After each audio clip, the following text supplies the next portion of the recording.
L'USS Hornet a disparu en 1942, et pendant plus de 70 ans, son sort est resté un mystère non résolu. Beaucoup pensaient qu'elle était perdue à jamais, engloutie par le Pacifique. Mais la technologie a une manière de ramener les fantômes sous les projecteurs. Lorsqu'un drone sous-marin a plongé dans l'abîme, ses caméras ont capturé l'impensable et l'histoire elle-même a semblé s'éveiller. Ce qu'il a découvert a choqué même les historiens les plus aguerris, terrifiés à l'idée d'explorer plus loin. Cette épave fantôme pourrait-elle encore détenir des histoires inédites attendant d'être révélées? Ce que les caméras ont trouvé n'a de sens que lorsqu'on connaît l'histoire. L'Hornet n'était pas un simple navire. Durant sa courte existence, elle est devenue une légende, et chaque rivet de son épave porte cette mémoire. Remontons au commencement.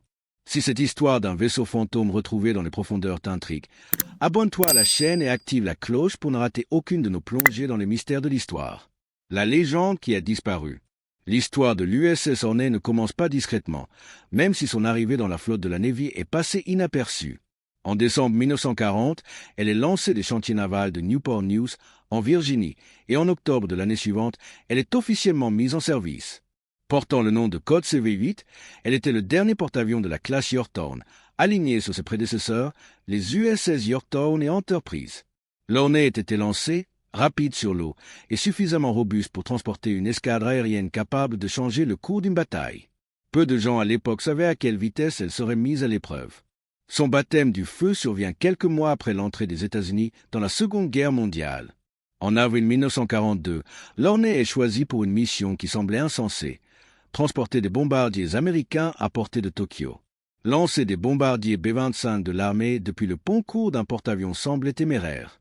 Les réservoirs de carburant furent agrandis, chaque once de poids fut calculée, et les équipages furent avertis que leurs chances de revenir vivants étaient minces. Pourtant, le matin du 18 avril, 16 bombardiers décollèrent du pont de l'Hornet. C'était le raid Doolittle. Bien que les dégâts matériels au Japon fussent limités, l'impact psychologique fut énorme.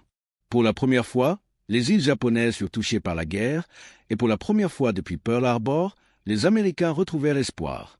Ce n'était que le début. En juin 1942, l'Hornet participa à la bataille de Midway, l'un des affrontements navals les plus décisifs de l'histoire. Aux côtés de l'Enterprise et du Yorktown, elle contre-attaqua la flotte de porte-avions japonais. Ces groupes aériens se jetèrent dans la bataille, contribuant à neutraliser 4 porte-avions japonais, Akagi, Kaga, Sri et plus tard Iri.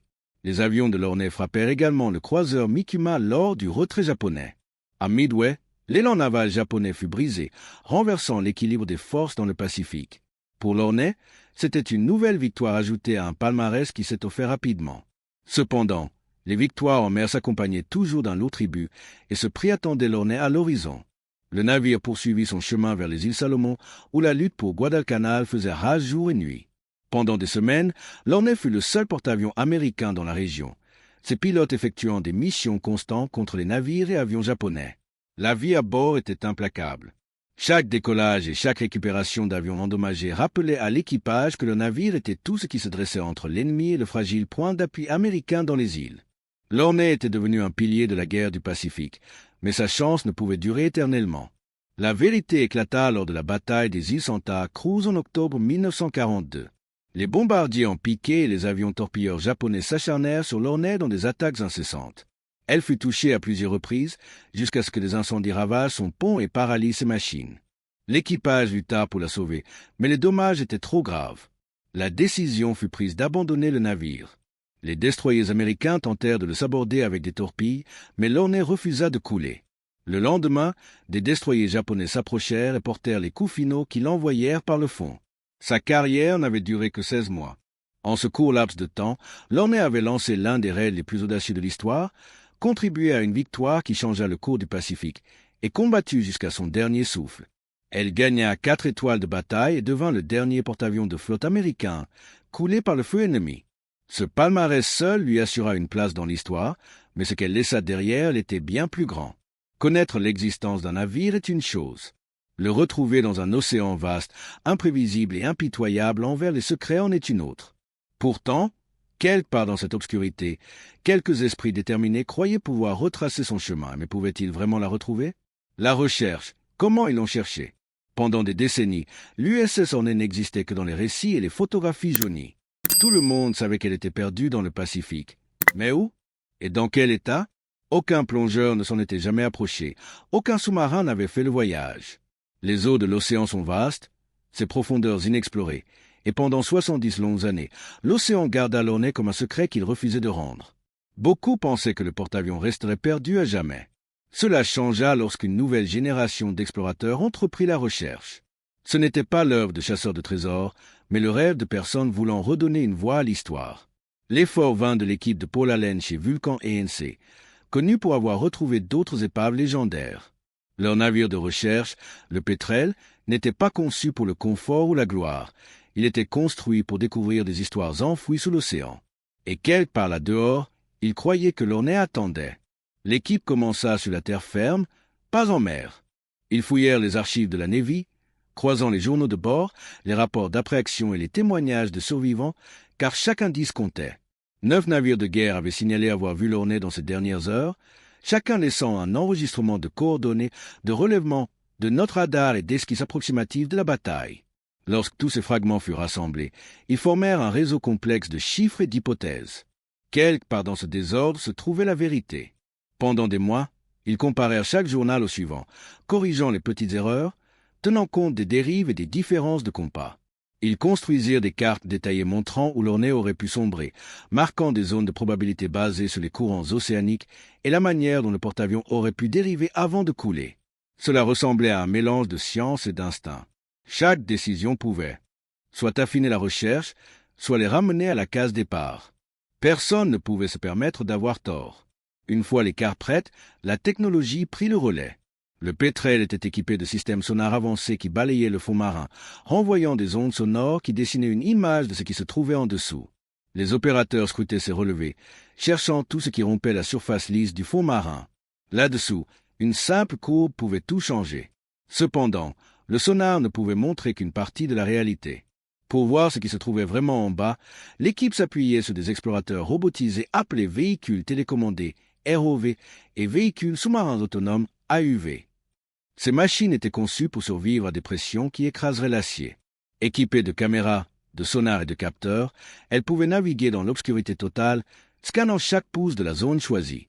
À une profondeur de plus de 17 000 pieds, environ 5 180 mètres, la pression est létale pour les machines ordinaires. Une erreur pouvait signifier perdre de vue une cible, ou pire, perdre le véhicule lui-même. Les courants étaient imprévisibles et la pression suffisante pour détruire tout ce qui n'était pas parfaitement scellé. Mais l'équipe était préparée, avec des redondances, des sauvegardes et des opérateurs expérimentés. Tout devait être parfait. Lors de sa toute première mission de plongée majeure, l'un des véhicules sous-marins détecta quelque chose. Dans le retour sonar, une forme apparut. Elle était faible, mais trop grande et structurée pour être une formation naturelle. Les relevés montraient une surface longue et plate avec des angles saillants sur les bords, des dimensions qui ne pouvaient appartenir qu'à un navire de guerre. Était-ce vraiment l'Ornay, après toutes ces années? Ou une autre épave perdue dans l'histoire? Bien que l'équipe soit enthousiaste, ils ne pouvaient pas encore célébrer. Ils avaient besoin de preuves et d'une vérification approfondie. Le ROV effectua plusieurs passages, filmant l'objet sous tous les angles. Au début, ce n'était pas facile. Les images étaient sombres et granuleuses, obscurcies par le limon et le temps. Puis, les contours commencèrent à prendre forme. Ils cherchèrent des éléments d'identification comme les supports de canons, les rails de catapultes et l'îlot brisé là où se trouvait autrefois la passerelle. Pièce par pièce, les preuves commencèrent à s'assembler. Ils comparèrent chaque image au plan de l'Ornay, vérifiant des détails comme l'angle de la proue, l'espacement des canons antiaériens et la coupe du pont d'envol. Chaque correspondance ajoutait une pièce au puzzle. S'ils trouvaient un « oui » sur la coque, cela serait une confirmation presque définitive. Presque immédiatement, l'équipe se prépara à plonger plus profondément pour capturer des images plus nettes de l'épave reposant au fond de l'océan. C'est là que la recherche s'achève et que la découverte commence. Ce qui a choqué tout le monde, l'artefact. Lorsque les explorateurs balayèrent leurs caméras sur le pont, la vision qui apparut ensuite figea tout le monde. Une tourelle de canon de 5 pouces se dressait encore fièrement, son canon pointé vers la surface, comme s'il attendait un ordre qui ne viendrait jamais. L'arme n'était ni tombée ni enfoncée dans la boue. Elle avait résisté, un écho gelé de la bataille qui avait envoyé l'Ornay au fond. Les caméras continuèrent, révélant davantage. Les canons antiaériens de 1,1 pouce étaient toujours en position. Leur support, boîtier et armature exactement là où ils étaient pendant le combat. Rien dans leur disposition ne semblait aléatoire. On aurait dit que l'équipage s'était éloigné un instant et n'était jamais revenu. L'océan ne les avait pas dispersés, il les avait scellés en place. Puis, sous les lumières fantomatiques, une vision si ordinaire à terme et si surréaliste dans cette tombe silencieuse apparut. Un tracteur d'aviation internationale, harvesté, se tenait droit, carré et parfaitement équilibré. Ce petit véhicule de remorquage semblait attendre de tirer un autre avion en position. Même après des décennies sous l'eau, ses contours restaient nets. Mais ce n'était pas tout. Plus loin, sur le pont d'envol, quelque chose fit de nouveau s'arrêter les chercheurs. Un chasseur Grumman F-4F Wildcat reposait là, ses ailes encore soigneusement repliées. Comment ce Wildcat n'était-il pas brisé stupéfiat tout le monde? Le voir là, intact, était comme remonter le temps à octobre 1942. Plus troublants encore étaient les objets personnels humains qui persistaient à l'intérieur. Dans un coin de l'épave, une veste pendait silencieusement à une écoutille. Dans un autre, un nécessaire de toilette restait intact, une brosse à dents encore visible à l'intérieur. Ce n'étaient pas des artefacts destinés à la guerre ou à l'opération. C'étaient des fragments de vie quotidienne, des objets appartenant à des hommes qui avaient ri, écrit des lettres ou s'inquiétaient de la prochaine attaque. Plus l'équipe explorait, plus le navire semblait respirer les échos de son passé. Sur sa coque, la silhouette pâle d'un simple chiffre, vie, était encore claire. Cela confirmait ce qu'il savait déjà mais pouvait à peine croire. C'était l'Ornay, CV8. Ce marquage était plus qu'une identification. C'était un survivant du temps lui-même, un fil fragile reliant le présent au navire qui avait lancé le raid Doolittle et marqué l'histoire navale. Chaque détail racontait la même histoire. La structure de l'Ornay n'était pas détruite au-delà de toute compréhension. Elle était sélectivement préservée. Les dommages étaient réels et brutaux, mais certaines sections restaient étonnamment intactes. Devant les écrans, les chercheurs réalisèrent qu'ils n'étudiaient pas seulement une épave. Ils se tenaient au seuil d'une capsule temporelle qui refusait de s'effacer. Chaque image capturait un autre moment figé, une autre question sans réponse. Combien de l'intérieur du navire restait-il préservé? Quels secrets pouvaient encore être cachés derrière ces compartiments scellés? Et que trouveraient-ils lorsqu'ils oseraient aller plus loin? Le mystère était loin d'être terminé. L'Ornay avait révélé son visage, mais pas son cœur. Et alors que les caméras se tournaient vers ces ouvertures ombragées, une pensée persistait dans tous les esprits. Que pouvait-il y avoir d'autre là-dessous, intact depuis 1942? Interprétation et analyse. Lorsque les premières images de l'épave apparurent sur les moniteurs des chercheurs, la pièce devint silencieuse. Ce qu'ils regardaient n'était pas un amas de métal tordu, mais un navire qui semblait figé dans le temps. L'USS Ornay conservait sa forme à bien des endroits, défiant le chaos qu'il avait envoyé au fond du Pacifique. Pour un vaisseau déchiré par des bombes, des torpilles et des incendies, son niveau de préservation était presque incroyable. C'était comme si l'océan avait décidé de garder son secret toutes ces années. L'état du navire racontait une histoire que peu aurait pu écrire mieux que la mer elle-même. Les récits historiques décrivent comment l'Ornay a encaissé coup après coup le 26 octobre 1942. 3 bombes, 2 torpilles et des vagues répétées de bombardements en piqué qui transformèrent ses ponts en feu et en fumée. Désormais, gisant à des milliers de pieds sous la surface, les cicatrices de cette bataille étaient encore visibles. La coque était pliée vers l'intérieur, là où les explosions avaient frappé, les plaques s'étaient repliées sur elles-mêmes comme du papier, et la passerelle s'était détachée de la structure principale. Ces cassures n'étaient pas aléatoires. Elles témoignaient de la manière dont le navire avait lutté contre la gravité et la pression de l'eau jusqu'à ce qu'il ne puisse plus tenir. La passerelle, séparée du corps principal, tordue et étrangement droite, racontait aussi sa propre histoire. Pour les experts, cette séparation signifiait plus que la simple décomposition. Elle suggérait que l'Ornay n'avait pas sombré en un moment violent.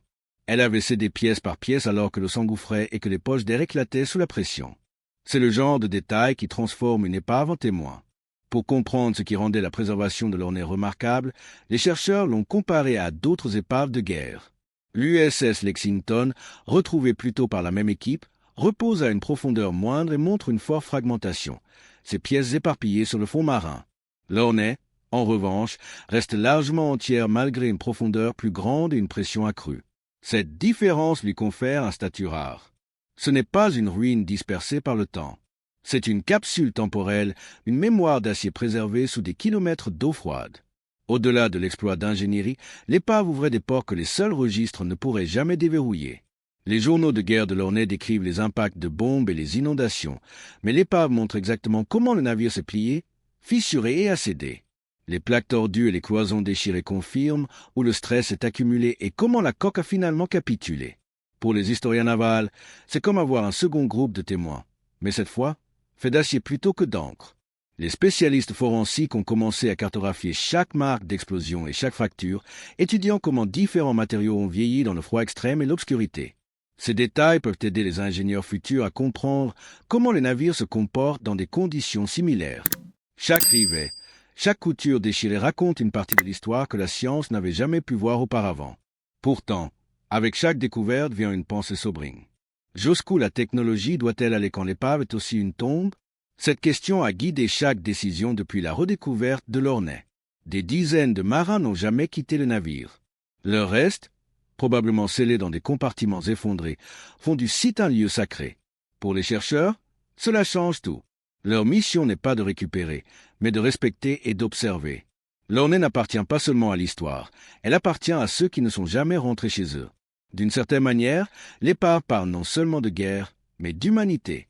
Les canons, les avions, les petits objets autrefois touchés par des mains humaines, tout cela s'additionne pour former quelque chose de plus grand qu'une histoire navale.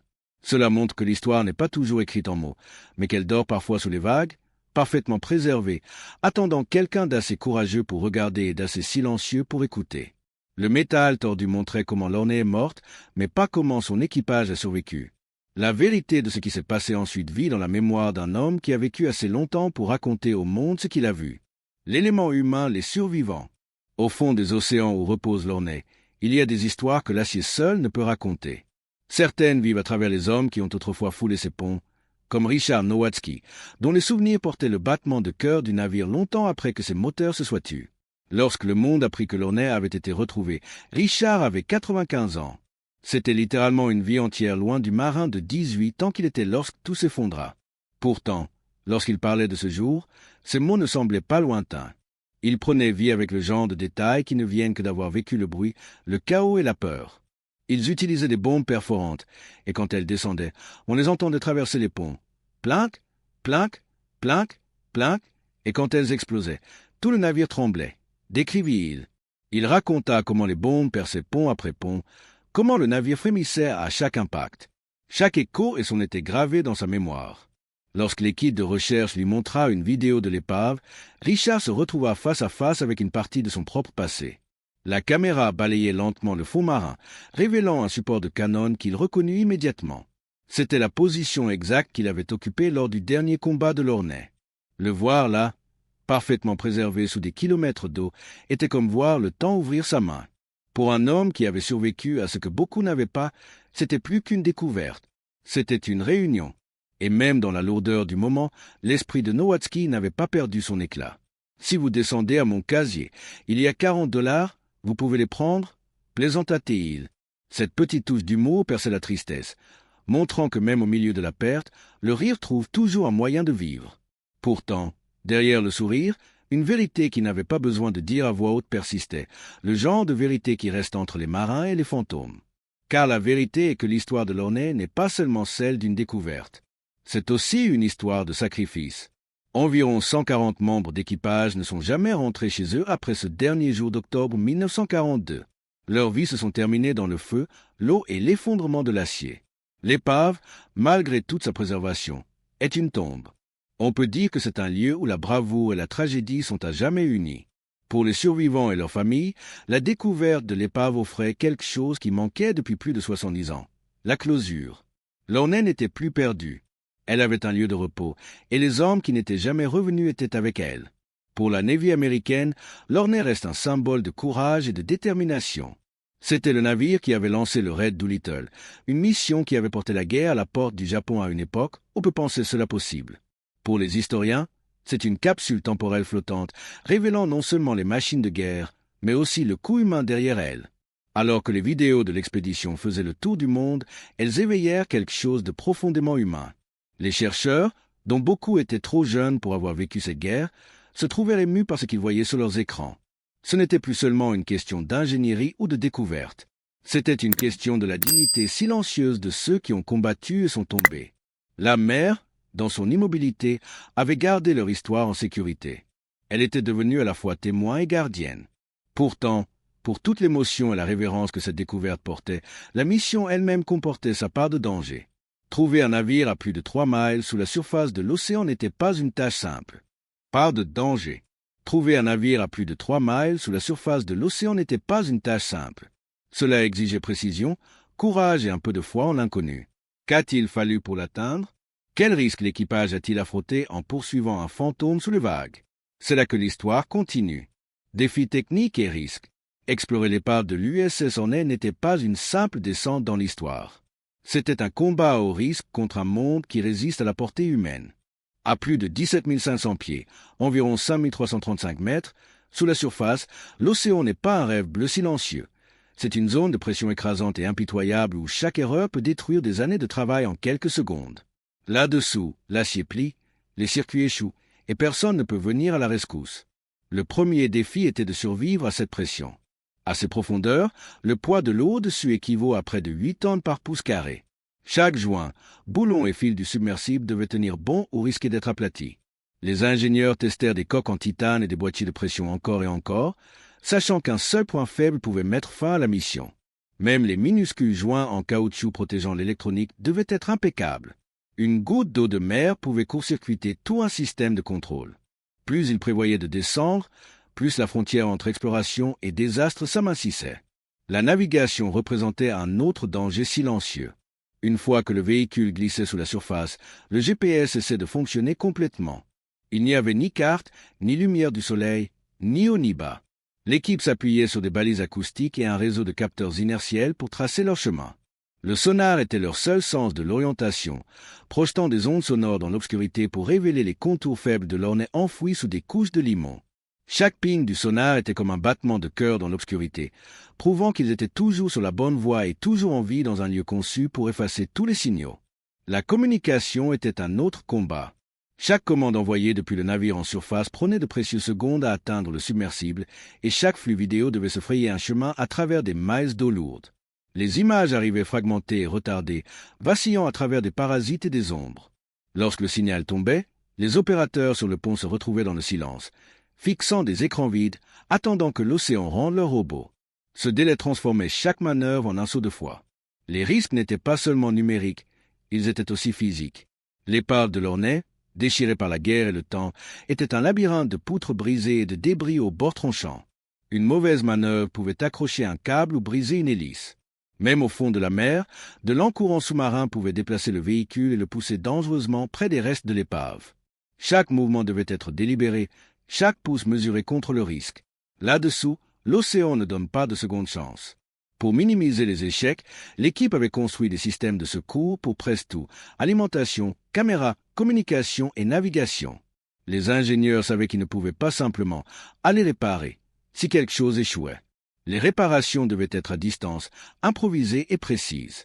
Ils répétèrent ces éventualités encore et encore jusqu'à ce que chaque membre de l'équipe puisse répondre à un échec comme par réflexe.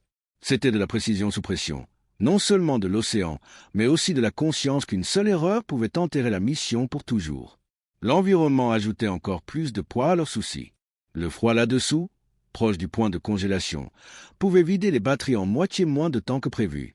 Même les alliages conçus pour la durabilité commençaient à se corroder dans l'obscurité salée. Des organismes marins profonds recouvraient l'épave d'un film de vie qui la rendait glissante et imprévisible. Tout câble, hélice et même les bras robotiques devaient résister à la tension d'une longue exposition. Et puis, il y avait l'aspect humain, tout aussi exigeant. Ces missions duraient des jours, parfois des semaines, sous des horaires serrés avec peu de sommeil. L'équipe travaillait dans des quartiers étroits sur le navire de recherche, leurs nerfs usés par l'épuisement et la concentration constante. Chaque décision avait des conséquences. Chaque fois qu'ils envoyaient le submersible en bas, ils jouaient contre la distance, la pression et le temps. Il n'y avait pas de place pour l'erreur, seulement des mouvements prudents et une confiance silencieuse. Et pourtant, le succès apportait son propre risque. L'Hornet est considéré comme une tombe de guerre, ce qui signifie que certaines parties doivent rester intactes par respect pour ceux qui y sont morts. Les ingénieurs devaient s'assurer que leurs impulsions sonars et le souffle des hélices ne perturberaient pas le sédiment ou n'effondreraient pas les structures fragiles. Chaque mouvement devait équilibrer la curiosité avec la révérence. Le fond de l'océan n'est pas une vitrine de musée, c'est un lieu de repos, et chaque action comptait. Ayant honoré le passé, que vient ensuite? Que signifie cette découverte pour l'histoire, les futures explorations et pour nous? Conséquences et significations. Lorsque Vulcan ENC et la Navy américaine confirmèrent officiellement que l'épave trouvée au fond du Pacifique Sud était bien l'USS Hornet, cela ne s'accompagna pas d'une grande annonce ou d'un spectacle médiatique. Cela fut fait discrètement, presque avec révérence, comme s'il livrait des nouvelles au passé lui-même. La Navy partagea que le navire reposait à environ 17 500 pieds, 5 335 mètres, sous la surface, près des îles Salomon. Cependant, un détail vital resta secret. Les coordonnées exactes de l'épave demeuraient confidentielles, connues seulement de quelques-uns. Cette décision n'était pas motivée par le mystère, mais par la protection. Cet équilibre prudent entre découverte et respect façonna tout ce qui suivit. Pour les historiens, les ingénieurs et les conservateurs, la trouvaille était une mine d'or de connaissances. Pour les architectes navals, c'était comme obtenir un manuel écrit par le temps lui-même. Les musées commencèrent à explorer des moyens de partager cette histoire avec le public à travers des plongées virtuelles, des modèles 3D détaillés et des expositions interactives permettant aux gens d'explorer l'Ornet depuis le confort de leur foyer. Au-delà des données et de la science, la découverte changea ce que les gens croyaient possible. Pendant des années, les explorateurs pensaient que les navires coulés à de telles profondeurs écrasantes étaient perdus à jamais. Mais la redécouverte de l'Ornet brisa cette croyance. Elle montra qu'avec le bon mélange de technologie, de patience et de courage, les profondeurs dites impossibles pouvaient être atteintes. Bien sûr, trouver l'Ornet s'accompagnait d'une grande responsabilité. L'épave est officiellement reconnue comme une tombe de guerre de la Navy américaine, ce qui signifie qu'elle doit être traitée avec la même dignité qu'un.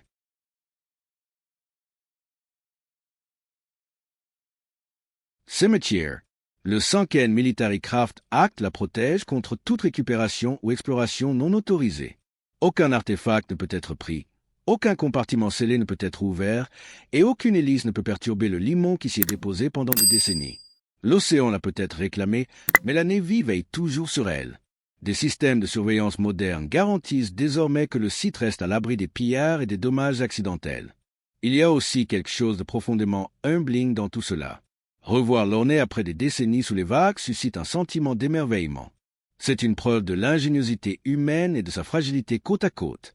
Nous pouvons construire des machines capables d'atteindre le fond de l'océan, mais nous restons petits face à la puissance de la nature. L'océan a englouti l'un des porte-avions les plus légendaires de l'histoire américaine, et pourtant, après tout ce temps, elle reste là, nous montrant qu'aucune histoire n'est jamais complètement perdue. Alors, maintenant que l'histoire est mère des profondeurs, une question persiste dans l'esprit de chaque explorateur.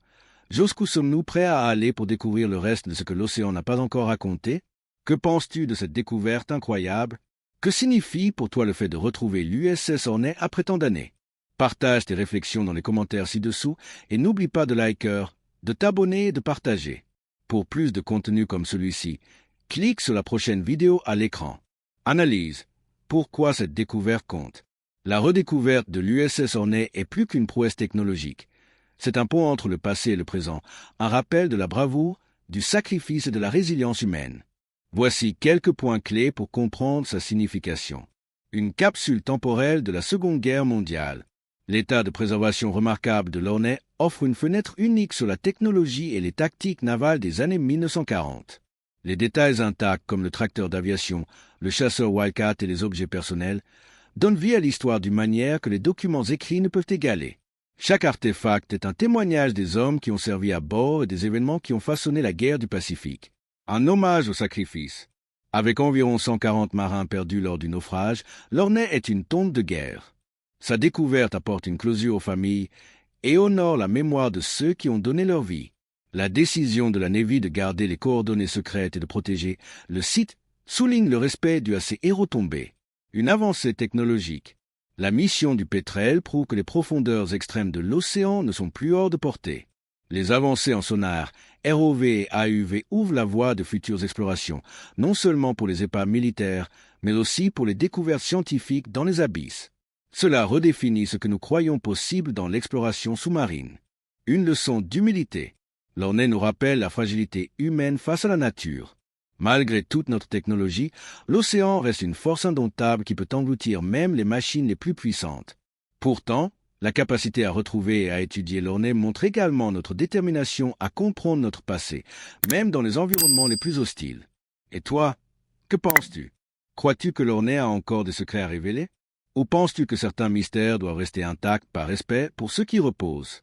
Partage ton opinion dans les commentaires et dis-nous ce que cette découverte évoque pour toi.